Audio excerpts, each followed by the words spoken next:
Good evening. We're now at Greenbelt, which is a festival at Cheltenham Racecourse. We're in the tiny tea tent. It's quite late in the evening. A few people just sort of finishing for the day. And we've met someone who's rather famous this evening. Unfortunately, I can't actually reveal his proper identity, but I'm sure most of our listeners will be more than familiar with a lot of his work. Is known as the pseudonym of Banksy, and his graffiti is internationally acclaimed all over the world. I'd just like to sort of say to you, Banksy, first of all, can you tell me what actually made you start this sort of work? Well, I was hanging out in the valleys and I decided I needed something to do with my time. My mother, who's a nurse, she's got a very busy schedule, and in the nights I was finding I had a lot of time on my own. Now at first I was watching Casualty, Holby City and many other television dramas, and I didn't really know what to do with my time. So I thought I would go out into the streets. Do you know, we've got a lot of streets where I come from. This is in the valleys? Yes, yes. Yeah. I've moved to Bristol since, and I've travelled all around the world doing my art. I see. Yes. So can I just sort of stop you there a moment, if I may just sort of go back and rewind? Stop whenever you like. What I'd like to sort of ask you, Banksy, is yes. What, at this time, at a very young age, I mean, how is it that you were able to sort of go out into the streets and actually do this? I mean, was your father not in a situation whereby he prevented you from doing this? Or? Hip-hop music, really. I've always been inspired by many of the greats. Run DMC, are you familiar with that? I am indeed, yeah. Yes. Yeah. It's like that. The Beastie Boys, Q-Tip, and A Tribe Called Quest. Oh, I love their music. It was fantastic. And they used to rap about going out into the streets and art, and that sort of thing. Now, I've always been very interested in the arts. Yes. My mother, she actually, when she wasn't nursing, she was posing. Yes. Can I just ask you, who was it in particular, Banksy, that actually inspired you to do this? Who would you say, you know, who your hero is in the past? Well, Paul Gauguin, actually. Yes. Paul Gauguin? Yes. And what is it about his work that you take your inspiration from? Tahiti. Okay. Yes. Okay. So you say you sort of started in the valleys, and then you moved to Bristol. And at what point was it in your career that you realised that you became internationally acclaimed? I mean, how did it grow? I mean, can I just sort of ask you, you're very well known, and I mean, I know that you've got work in several countries, in more than one continent, and can I just sort of ask you, how is it actually possible? I mean, do you sort of have a chain of people who are working under your jurisdiction with your name, or? Well, funny you should mention that, actually. I'm sponsored by McDonald's. Yes. And they've given me many opportunities. You know the Big Mac burger? I'm more than familiar with that, yes. Well, the Big Mac burger, every time you buy one, I get £1 towards sponsorship. And what I did with my first sponsorship is I travelled to a country called Israel. I'm very familiar with it, yeah. And there's a very large wall, I noticed.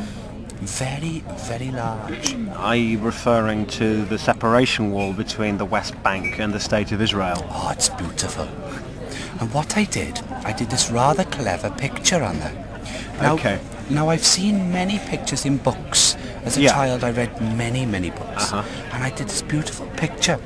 And what I did is I created something rather clever. You're going to like this. I created a picture that looked like a beach. But the clever part is, there was no beach behind the other side of the wall. Right. Actually, just to clarify that, was this actually drawn on the Israeli side or the West Bank, the Palestinian side of the wall? I can never quite remember. I'm not that interested in politics, to be honest. Okay. So you say you're sponsored by McDonald's.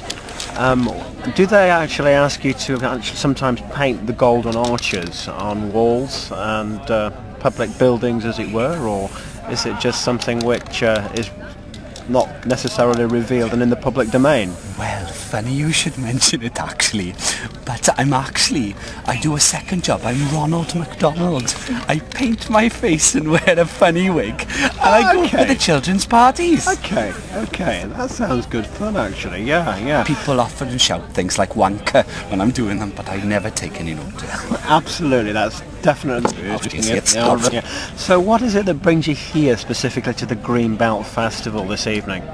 Oh, I'm not actually here, to be honest with you, but, you know, between you and I, it's because I'm very interested in an R&B artist called Beverly Knight. Beverly Knight. No, don't interrupt. I've been very interested in her work for some time. I particularly like the song Shoulda Goulda Wanta Would You Would Wanta. I love that one. I love it. I love it. So you've come to the festival specifically to listen to Beverly Knight and the music, rather than... I notice you've got some of your tools of your trade with you when you're not working as Ronald McDonald. I see you've got some spray cans there. So do you intend to sort of produce some further, shall we say, extracurricular artwork around the festival? Oh, you cheeky devil.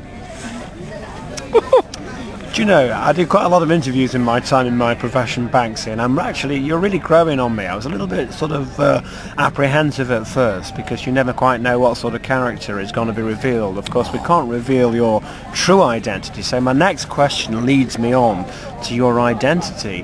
What are you able to say about who you are? Well, Simon, all I can tell you is...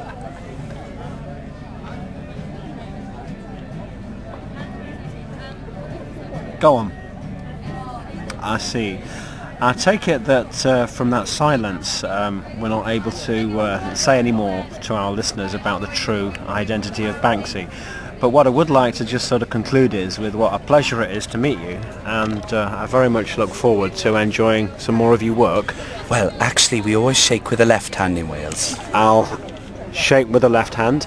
And next week, when I'm enjoying my meal in McDonald's, I'll certainly be thinking of your work and the fact that some of the money that I pay for my lunch will go to supporting some further art installations. Simon, keep it real. Thank you very much.